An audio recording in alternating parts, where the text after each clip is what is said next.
بسم اللہ الرحمن الرحیم۔ ناظرین، میں ہوں سکندر لودھی اپنے YouTube channel Sikandar Lodhi updates کے ساتھ۔ ناظرین، آج بھی پاکستان میں سیاسی حالات اسی طرح ہیں جو آج سے 2 مہینے پہلے سے چلے آ رہے ہیں۔ حکومت اور اپوزیشن، ابھی مزیدار بات یہ ہے کہ حکومت 13 جماعتوں پہ مشتمل ہے اور اپوزیشن کی ایک جماعت ہے۔ دوسری جماعتیں ہیں جس میں جماعت اسلامی بھی ہے اور بھی ہیں، لیکن وہ اتنی قابل ذکر نہیں عوامی سطح پہ ہو رہی، حالانکہ ان کی اپنی خدمات بھی پرانی تاریخ ہے ان کی بھری پڑی۔ پی ٹی آئی اور حکومت کی محاذرائی جو ہے، یہ کہنا مناسب ہوگا کہ بہت زیادہ اپر لیول پہ چلی گئی ہے۔ چند دن پہلے پی ٹی آئی کے سربراہ عمران خان کی طرف سے فیصل آباد کے جلسہ میں پاک فوج کے بارے میں جو ریمارکس یا جس طرح کا طریقہ کار اختیار کیا گیا، اسے ہر بندہ اس کو کنڈیم کر رہا ہے، لیکن دیکھنا یہ ہے کہ یہ رواج شروع کب ہوا۔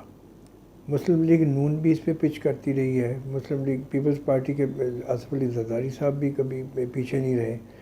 تو بہتر یہ ہوگا کہ اسلام آباد کی سطح پہ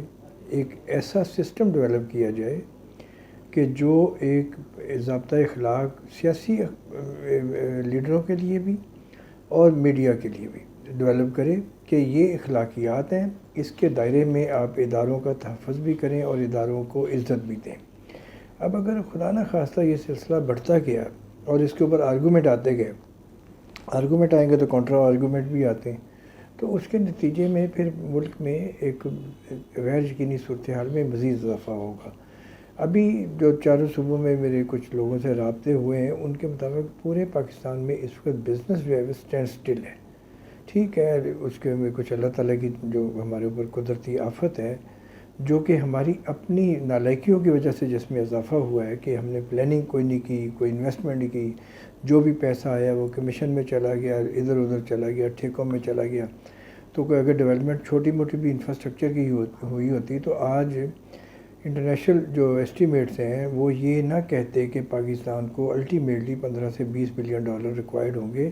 بحالی کے کاموں کے لیے۔ ابھی تو بحالی کا کام شروع نہیں ہوا، جس میں میرے اپنے اندازے میں جو ایکسپرٹس جس کو ہمیں انفارم کرتے ہیں کہ 4 سے 5 سال اور ممکن ہے زیادہ ٹائم لگ جائے۔ مواصلات کا نظام جب تباہ ہوتا ہے تو شہروں کا رابطہ جب کٹتا ہے تو وہ بنتے وہ رابطے یا بحال ہوتے ہوتے ٹائم لگتا ہے۔ اس صورتحال میں عالمی سطح پہ پاکستان کو امداد مل رہی ہے، لیکن بدنصیبی یہ دیکھیں کہ وہ امداد وہ اپنی ہی جو این جی اوز ہیں انٹرنیشنل، جو ان کے پاس رجسٹرڈ ہیں، جن کو سابق وزیر داخلہ نثار علی خان کے دور میں بین بھی کیا گیا تھا، ان کے ذریعے وہ سارا کچھ کیا جا رہا ہے۔ تو اس ساری جو حالات ہیں، اس کے ملغوبے میں جو پریشانی کی بات یہ ہے کہ قومی سطح پہ ایک غیر یقینی صورتحال نے کاروبار زندگی کو معطل کر دیا ہے۔ سیلاب کی تباہی بالکل ہے، اور سیلاب کی تباہی کے بعد جس طرح اب ایک پبلک ڈیمانڈ شروع ہوگی کالا باغ ڈیم بناؤ، کالا باغ ڈیم بناؤ، تو میں ایک بار پھر کہتا ہوں کہ حکومت اپنی 13 جماعتوں کو ایک ٹیبل پہ بٹھائے، کالا باغ کے ڈاکومنٹ پہ سائن کریں، پچھلی جتنی قراردادیں اس کو بھول جائیں کہ کس نے مخالفت میں پاس کی، کس نے حمایت میں پاس کی، اور اس کے بعد یہ جو ریزولیشن ہے یہ عمران خان کو، پی ٹی آئی کو، اگر آپ ملنا نہیں چاہتے آپ ان کے سامنے رکھ دیں۔ اس وقت عمران خان سے اپنی چیزیں منوانا یا پی ٹی آئی سے منوانا تھوڑا سا آسان ہے کہ ان کی بالکل جو نجومیوں کی زبان میں کہتے ہیں کہ ان کے ستارے آج کل گردش میں ہیں، اور طرح طرح کے ان کے اوپر ایک پریشرز جو ہے نا ان کو میں آ رہے ہیں کہ کیا چیزیں، کیا بیانات ان کو دینے چاہیے تھے۔ اس میں ذمہ داری اور غیر ذمہ داری کا عنصر بھی شامل ہے، اس میں پوائنٹ سکورنگ کا عنصر بھی شامل ہے، پھر نون لیگ کی اور پی ڈی ایم کی جو میڈیا اسٹریٹجی یا اس کے اوپر کاؤنٹر اسٹریٹجی ہے پی ٹی آئی کو کاؤنٹر کرنے کی، وہ بڑی تیزی سے وہ نظر آ رہی ہے کہ اس کے اندر ایک مصنوعی طریقے سے اس کو آکسیجن دی جا رہی ہے۔ لیکن حقیقت میں جو اصل ووٹر ہے، جو فیصلہ کرتا ہے، جس نے وہ ابھی تک ٹس سے مس نہیں ہوا، بلکہ حقیقت میں اگر آپ دیکھیں تو ایسے لگ رہا ہے کہ شاید اس کی بنیاد پہ آنے والے دنوں میں عمران خان کو کوئی زیادہ ہمدردیاں مل جائیں، اس لیے کہ پیپلز پارٹی اور نون لیگ کے پاس اب پاپولر جو فگرز ہیں گراف کے وہ نہیں ہیں، اور جب وہ ان کے مخالفت میں زیادہ بولتے ہیں تو عام شہری جس کا کوئی لینا دینا نہیں ہے، نہ اس کا کوئی وزیر رشتہ دار ہے، نہ اس کا کوئی ٹھیکہ ہے، اس کے بعد نہ کوئی اس کے پاس جو کاروبار ہے، وہ یہ کہتا ہے کہ اگر یہ لوگ اس کی مخالفت کر رہے ہیں تو پھر تو ہم اس کی حمایت کریں گے۔ تو پی ٹی آئی میں جو تحمل اور رواداری کے اوپر جو چیز ہے وہ بہت ضروری ہے کہ وزیر اعظم جو سابق وزیر اعظم عمران خان ہے وہ اپنے بیانات کو اس حد تک نہ لے کے جائیں کہ کل پھر ان کو ڈیفنس لائن اپنے پہ جانا پڑے اور یا ڈیفنسو ہونا پڑے۔ سیاسی بیان بازی ہر دور میں چلتی رہی ہے، سیاسی بیان بازی میں پتہ نہیں کہاں تک چیزیں آگے جاتی رہی ہیں۔ ابھی کچھ عرصہ پہلے ایک سابق وزیر اعظم کا گجرانوالہ میں جو خطاب تھا اس نے تو پریشان کر دیا تھا، مگر کیونکہ پی ٹی آئی کو وہ اس کو پچ نہیں کرنا آیا، اس کی وجہ سے وہ لوگوں کو نظر انداز ہو گیا۔ اب اگر کیا ہے فوج کے حکام نے جو ان کا بنتا تھا کہ انہوں نے جو ریئیکٹ کیا ہے وہ صحیح کیا ہے، تو بہتر یہ ہے کہ بار بار کی بیان بازی کو روکنے کے لیے یا بار بار کے اس طرح کے تھریٹس کے اوپر بات کرنے کے لیے ایک کوڈ آف ایتھکس بنا لیا جائے کہ جس کے اندر پارلیمنٹ جو ہے اس کے ذریعے لا بنایا جائے کہ جی کوئی اس طرح کے ضابطے کی خلاف ورزی جو ہے وہ قابل معافی نہیں ہوگی۔ اس میں ہماری جو اعلیٰ جوڈیشری ہے وہ اپنا رول پلے کرے، جو کر بھی رہی ہے، حقیقت میں بھی کر رہی ہے، لیکن بات یہ ہے کہ وہ کتنا بیلنس کریں گے پارٹی اے اور پارٹی بی کے لیے۔ بیسٹ یہی ہے کہ ہماری سیاسی جماعتیں بیٹھ کے یہ فیصلہ کریں کہ انہوں نے سیاست میں آلودگی کو فروغ دینا ہے یا شائستگی کو فروغ دینا ہے، کیونکہ عام آدمی جو ہے وہ سیاست میں بڑھتی ہوئی آلودگی اور غیر یقینی صورتحال سے بہت زیادہ پریشان ہوتا جا رہا ہے، اور اس کی پریشانی کی وجہ یہ ہے کہ ایک طرف اس کو مہنگائی نے مار کے رکھ دیا ہے، سیلاب کی تباہی کے بعد ان کو ایک اور خوف آ رہا ہے کہ اس کے بعد جو مہنگائی کا طوفان آئے گا اس کا مقابلہ کون کرے گا۔ بجلی کے ریٹ ہوں یا پیٹرول کے ریٹ ہوں، اس کے اوپر ابھی تک کوئی ایسی سیاسی بیان بازی کی عملی طور پہ کوئی خوشخبری ایسی نہیں آئی کہ پبلک کا عام آدمی جس میں میرے جیسے لوگ شامل ہیں وہ تھوڑا سا ریلیف فیل کر سکیں۔ تو آج حکومت جو ہے یہ انیشیٹو لے، حکومت کا جو سربراہ ہوتا ہے وہ ریاست کا نظام چلا رہا ہوتا ہے، تو ابھی ایسے لگ رہا ہے کہ ریاست کا نظام جو ہے وہ بالکل لڑکھڑا رہا ہے، سمجھ نہیں آ رہی کہ اس نے کس چیز کو دیکھنا ہے کس کو نہیں دیکھنا۔ ایک ہفتے کے لیے اگر یہ سیاسی بیان بازی مخالفت کے بیانات کا سلسلہ روک دیا جائے تو خود بخود ہی لوگوں کو بھی خوشی ہوگی کہ یار چلو شکر ہے اس ملک میں یہ بیان کی سیاسی مخالفت اور دکانداری تو ختم ہونا، کیونکہ ہمیں اس وقت پاکستان میں شائستگی کی سیاست اور پختگی کے ساتھ کاروبار کی ضرورت ہے۔ اب کاروبار میں میچورٹی نہیں ہے، جابس ختم ہو رہی ہیں، عام سیکنڈ کلاس کا جو انڈسٹریسٹ ہے اس نے اپنی ایک شفٹ بند کر دی ہے، کئی جگہ پہ کوئی 60% بھی لوگ جاب لیس کیے جا رہے ہیں، ورک فرام ہوم کے نام پہ بھی فارغ کیا جا رہا ہے، لوگوں کی بائنگ پاور ختم ہو گئی ہوئی ہے۔ تو ان ساری چیزوں کو بڑے اطمینان کے ساتھ، بڑے تحمل کے ساتھ بیٹھ کے ہماری سیاسی قیادت، اس میں فوجی قیادت بھی شامل ہو، مل بیٹھ کے سب، کیونکہ ملک سب کا ہے، آئین کے سارے تابع ہیں، چاہے وہ اسمبلی میں بیٹھے ہیں، چاہے وہ کوئی نظام چلا رہے ہیں، کوئی ادارہ چلا رہے ہیں یا اس ملک میں رہ رہے ہیں، آئینی حقوق اور آئینی فرائض جو ہیں وہ سب پہ لاگو ہیں۔ اب اس کا کرائٹیریا کیا ہے، اس کے اوپر عوام کی اکثریت جو ہے وہ آنیسٹلی تنگ آئی ہوئی ہے کہ جی ہمارے ہاں ایک بڑی پلاننگ کے تحت یہ ساری چیزوں کو کمزور کیا جا رہا ہے، اور میری ہمیشہ سے ایک بڑا اعلانیہ ویو رہا ہے کہ پاکستان کو ڈی سٹیبل کرنے میں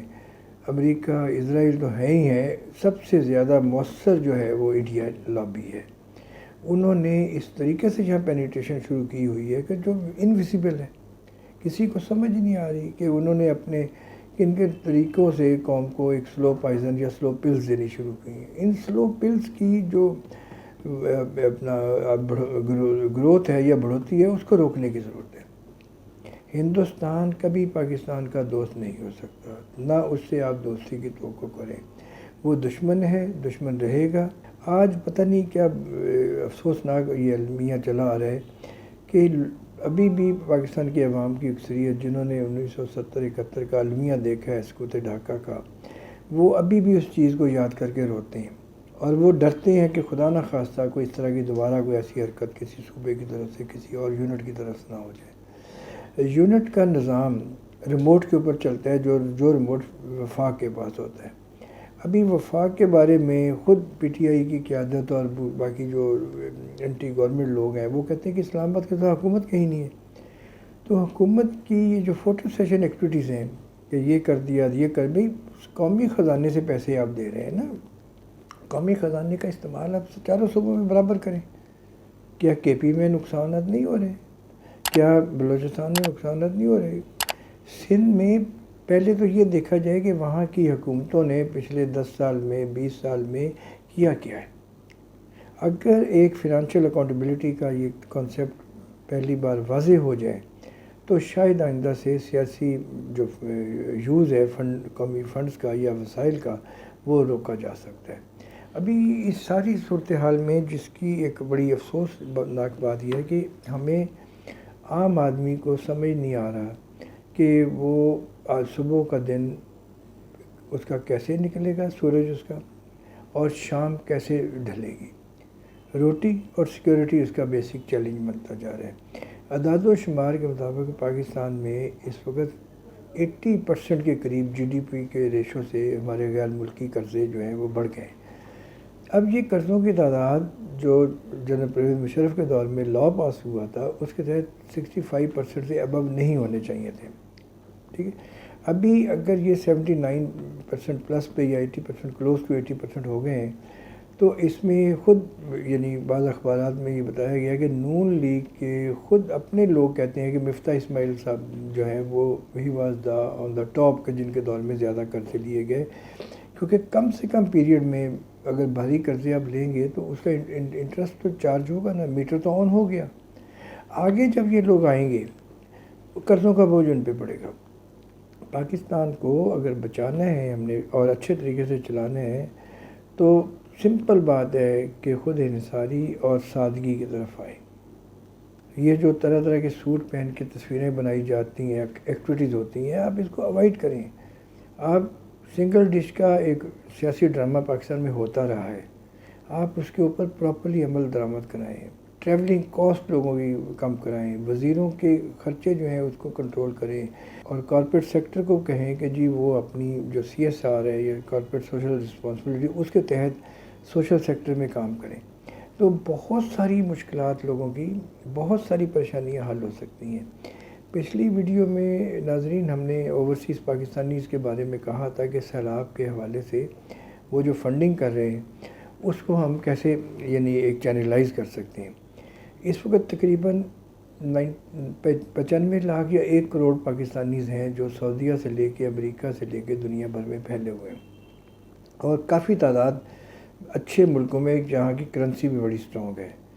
بہتر یہ ہے کہ حکومت پاکستان ایک کمپریہنسو پلان بنائے جس کے تحت جس علاقے کے یہ جہاں سے پیسے آ رہے ہیں، مثلا جو اوورسیز پاکستانی اگر جہلم کے ہیں یا گجرات کے ہیں یا خوشاب کے ہیں یا سرگودا کے ہیں یا آزاد کشمیر کے ہیں یا ان پیسوں کو ان کے علاقوں کی جو ترقی ہے یا بحالی ہے اس پہ پہلی ترجیح کے طور پر استعمال کیا جائے، اور وہاں بتایا جائے کہ یہ فلاں صاحب نے فلاں جگہ سے بھیجیں اور یہ علاقے کی تعمیر و ترقی کے لیے یہ مختص کیے گئے ہیں اور لگائے گئے ہیں۔ اس سے یہ ہوگا کہ ان خاندانوں کی جو باہر محنت کر رہے ہیں ہمارے لیے اربوں روپیہ بھیجتے ہیں، 30-35 بلین ڈالر، ان کے خاندانوں کو بھی فخر ہو کہ ان کے لگائے ہوئے پیسے کی کوئی نہ کوئی وقت ہے۔ اب وہ باہر سے پیسہ بھیجتے ہیں، 35 بلین ڈالر کچھ چھوٹی اماؤنٹ نہیں ہے، ہماری ایکسپورٹ سے زیادہ یہ انکم ہے۔ تو اس کو اگر آپ کسی کریڈٹ میں لے جائیں کہ ان کا کریڈٹ دیں کہ جی یہ فلاں جگہ سے فلاں صاحب نے بھیجے ہیں پیسے، ان کے علاقے میں ان کے اپنی جو محلہ ہے یہ بستی ہے اس کے اندر یہ سکول بنایا جا رہا ہے، یہ سڑک بنائی جا رہی ہے، اور ان کے ناموں کی تختیاں لگائیں۔ یہ وزیر اعظموں کی وزیروں کی تختیاں لگانے کا رواج ختم کر دیں، یہ اچھا رواج نہیں ہے۔ اس لیے کہ آپ گورنمنٹ کے وسائل کے اوپر دعویٰ کر رہے ہیں کہ جی بھئی آپ کون ہوتے ہیں، آپ کا تو فرض ہے۔ یہ دنیا کا شاید واحد ملک ہے کہ جہاں سرکاری پیسے سے سڑک بنانے پہ یا کوئی نالا نالی بنانے پہ عوام جو ہے خوشی سے تالیاں بجاتے ہیں اور اس کونسلر کی یا اس وزیر کی بہت زیادہ عزت افزائی ہوتی ہے۔ دنیا بھر میں یہ رواج نہیں ہے، یہ آپ کا قوم کا پیسہ ہے جو ہم لوگوں کی محنت کا کمائی ہے۔ ٹیکس ریونیو میں عام آدمی کا شیئر 95% سے زیادہ ہے، اس لیے کہ اس کو ٹیکس چوری کرنا نہیں آتا۔ جو چیز وہ خرید رہا ہے اس پہ ود ہولڈنگ ٹیکس وہ دے رہا ہے، ڈائریکٹلی انڈائریکٹلی اس پہ برڈن ہے، کہیں بجلی کے ٹیکس کا برڈن ہے، کہیں گیس کے ٹیکس کا برڈن ہے، کسی جگہ پہ واٹر ٹیکس ہے، کسی جگہ پہ پراپرٹی ٹیکس ہے۔ اب میرا اپنا خیال ہے 40 سے 42% کا ٹیکس تو عام آدمی پہ ہی انڈائریکٹلی، وہ سگریٹ لے گا ٹیکس دے گا، وہ یہ چیز کرے گا وہ ٹیکس دے گا، وہ یہ چیز کرے گا وہ یہ ٹیکس دے گا۔ تو آپ اس ٹیکسوں کی منی کو اگر پراپرلی پروڈکٹیو یوز میں نہیں کر سکتے تو پھر آپ FBR کو بند کر دیں، ٹھیکے پہ دے دیں کسی ادارے کو۔ ایک دو چیزیں پچھلے دنوں میں زیر بحث بھی آئی ہیں، ایک دو اداروں نے اس پہ کام بھی کیا ہے۔ جنرل پرویز مشرف کے دور میں ایک اس پہ ایکسرسائز بھی ہوئی تھی، لیکن اس کے بعد کیا ہوا کہ وہ ایکسرسائز ٹھیک تھا کہ وہ غلط ڈائریکشن میں تھی، مگر اسے چلنے نہیں دیا گیا، آپ ڈائریکشن ٹھیک کر سکتے تھے۔ ابھی بیسٹ یہ ہے کہ اس ملک میں جو ہائر سکیل کے لوگ ہیں ان کی سیلریز اور ممبران پارلیمنٹ کے جو پرکس ہیں اس کو آپ فریز کریں، اس سے کم از کم آپ کو 60-70 بلین کی سال کی سیونگ ہو سکتی ہے، اور یہ 60-70 بلین کی سیونگ سے آپ ایک شہر کو دوبارہ بحال کر کے اس کے ساتھ والے علاقوں پہ کو بھی اس کا فائدہ پہنچا سکتے ہیں۔ تو ناظرین، آج کا یہ ہمارا نقطہ نظر ہے۔ آپ کو اگر یہ ویڈیو پسند آئی ہے آپ اسے لائک کریں، اسے شیئر کریں اور اسے سبسکرائب کریں۔ آپ کا بہت شکریہ۔